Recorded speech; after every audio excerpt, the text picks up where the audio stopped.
Hi. This is Chat with Chris and Pat. Chris. Pat. Awesome. So, our topic today is our carnivore journey. Carnivore journey. Or journey. Journey. Carnivore journal. It kind of is. It's meant to be kind of like our journal of Right. what's happening. Oh, yeah, this is a journal. Yep. Yeah. And we decided that we'll just be completely transparent and honest about this experience. We've done low carb multiple times. We were doing a keto diet for over 2 years, right? Wasn't it? Yeah, definitely over 2 years. Was it closer to 3? Close to 3. I don't think we quite made remember. 3. But Then we moved to Italy and we're like, screw it. There's pasta. Yeah. I mean, but we went 2.5 years without.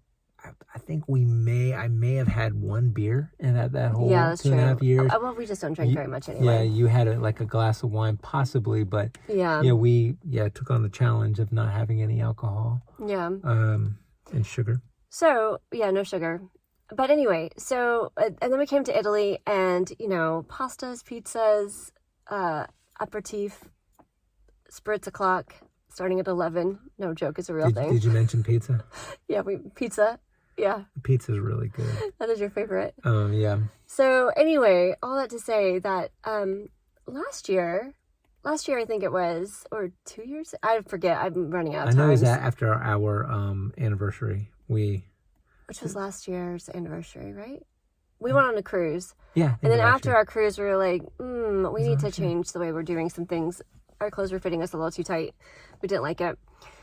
And we're like, maybe we should do the low carb thing again. But then we found this whole concept of, well, maybe we're meant to eat like a proper human diet back in our evolutionary time of not actually adapting to the agricultural revolution of, and our diets haven't adapted. I mean, our internal systems and our mitochondrial needs and like the cellular level of our being has not changed as drastically to actually be able to use and absorb and all that stuff from the agricultural revolution.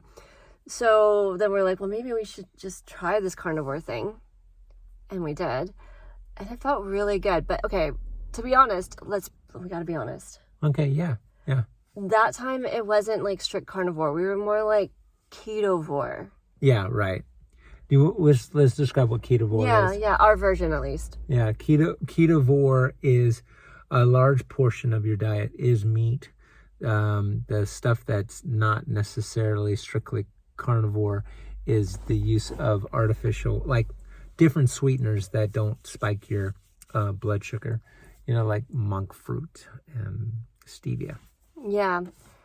Right. So the whole point of it is to stay in a low blood sugar state, right? It is a fasting mimicking state. So anyway, low carb. But, what we included was dairy and the stevia and monk fruit. And the higher fat dairy. Right. Yeah. Not milk, but cottage cheese, yogurt, heavy cream, yeah. butter, ghee. Oh, and cheese. Yeah. Because again, cheese. we're in Italy and there's such good cheeses. There's good cheeses here. So that's what we decided to do, and we felt really good. Our energy levels were great. It was relatively easy for about 60 days. I think we did it 60 days. Yeah, we did. We did meet the challenge that we had. I think it was 60 days. For ourselves. Yeah. And then we were like, well, on occasion, we'll add something in. And then that occasion turned into like, well, we're having a celebration this month. And, we're going to have another it's date night. Well, we should have a little bit of, those breads. And, we should have a little bit of that. Or the beer. Or, well, she doesn't drink beer. I don't. I did. But, so we had those moments. And we were going primarily this whole ketovore thing. And then pretty regularly with I would say, I don't know, probably 25-30% of the time we weren't doing it. Anyway, and then for holidays we just went hog wild. Especially last holiday. This past holiday, the 2024, because it's 2025 right now. Yeah. And we're just like, you know what? We have family, we have friends. Let's just not care. Let's just not care. Yeah. Because we had intended that in January, we would do a 90-day strict carnivore challenge, which is removing the cheese, removing the rest of the dairy except for butter, and removing the sweeteners. Mm-hmm. Whew. And that's where we find ourselves today. And I will tell you, so the first time we did this, I think my body was already used to more of that ketovore type of lifestyle, so it didn't bother me that much. This time, I am having like headaches. Yesterday, the first day, I had headaches the entire day. Like, it was nonstop headache. And it wasn't like major headache, but it was like that dull achiness in the back of your head. Yeah. And so I was having that all day. And then went to sleep and it was still there. Woke up, it was still there a little bit, but not nearly as bad. But today my thing has been exhaustion. I am so tired. Like, so tired. Earlier today, I had to go run errands and do some things for the kids, our son, our baby 16-year-old, to get stuff for school. And that's a whole other issue because we're going from public school into part-time homeschool, part-time public school. We homeschooled. Anyway, this is a whole other topic we're going to get into another time. I divert. Point is, I was exhausted today. So exhausted. Yep. How about you? What were you like? I was really tired, but I'm not for sure I slept well last night. But I think that's another thing. I didn't sleep well. Yeah, I think we can expect just like when we started this journey about actually more than 2 years ago. Now that I remember, there's expected reaction. You know, there's the adjustment, keto flu, or I don't know if you're necessarily inevitable to have that. Yeah. But I'm finding myself to be very thirsty a lot today. And we made steak. What was it? I put some mock tenders in slow cook overnight, and it was really good. And I had that for breakfast. It was really good, wasn't it? It was so good. Really tender. Oh my gosh. I highly recommend slow cooking overnight for breakfast. Even if you want to just like make it ahead of time and put it in the fridge and let it be cold. The cold roast in the morning. That had to have so been good. maybe 8 to 9 hours in that slow cook. Mm-hmm. And they were just, oh man. Yeah. So good. I had them today for lunch. Yeah. And they were cold, but they were just still. It's really good cold. All the flavors were, oh gosh, it was so good. Okay. Anyway, so plug there for mock tenders. And we have I've only eaten, so I had that meal at like 8 o'clock when I came home from the gym, because that was the other thing we did today is we've been going to the gym with relative frequency until the holiday season, starting basically Thanksgiving, and we're like, fuck it. Kind of how it was. Yeah, a whole lot of that going on. So anyway, we're in the unfuck it stage right now. And my body is deciding that it's not quite sure it wants to cooperate with the unfucketiness of this process. And it's throwing a little bit of a tantrum because things are just stiff. But we did the sauna and that felt great. Gosh, anyway, point was, there's an adjustment period to be had when you switch into eating full carnivore, like strictly just the meat, eggs, fish counts as meat, but butter, salt, bacon. Not to confuse things, but we did talk a little bit about ferments. Yeah, so there's a big idea out there right now about ferments, which we like the idea of that. However, for me, and you're welcome to do what you want to on this one, which we talked about before, but for me, I want to stay with just this to clean my system out. Then I think I'll be able to recognize how my body's reacting to those ferments. And once my system is like cleaned out a bit more, then introducing introducing the ferments seems like it might be a better option at that time, because otherwise, I guess I want to have more of a clean experiment. What does it feel like just with this? And then what does it feel like with the ferments? At least that's my goal. We'll see. We're doing 90 days of this, and I'm on day 2, and I'm like, this is great. This is so great. But it will be great.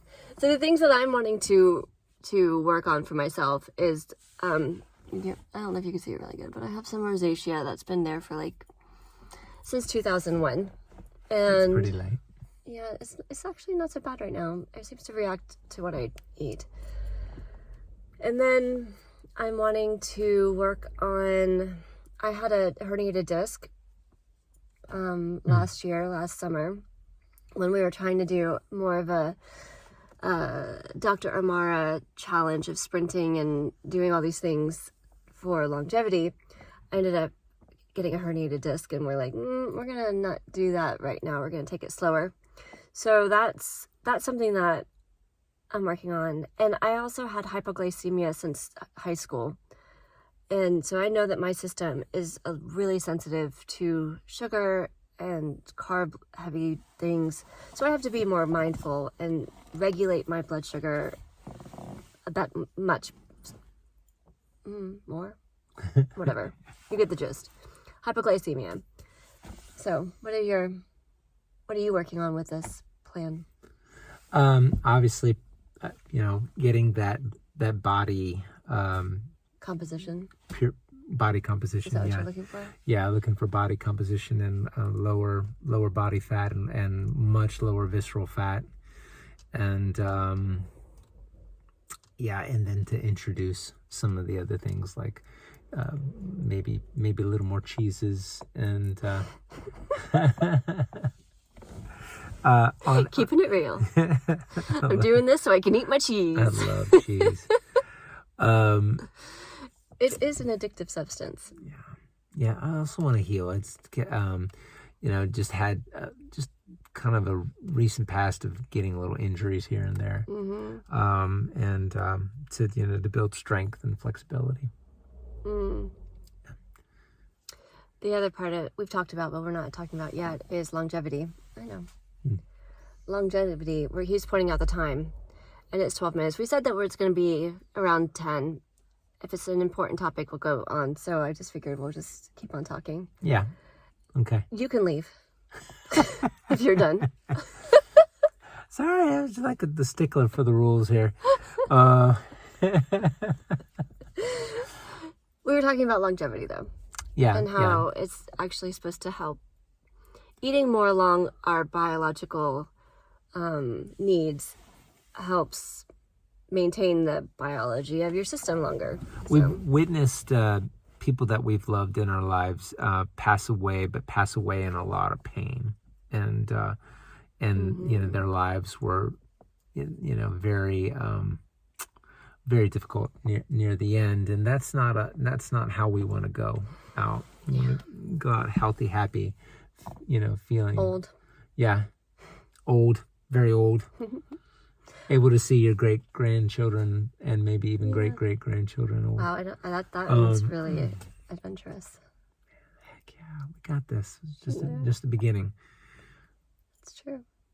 So that's our why, and that's our just first 24 hours with Carnivore. The headaches, the exhaustion, the desire for cheese. Are you having desire for cheese today?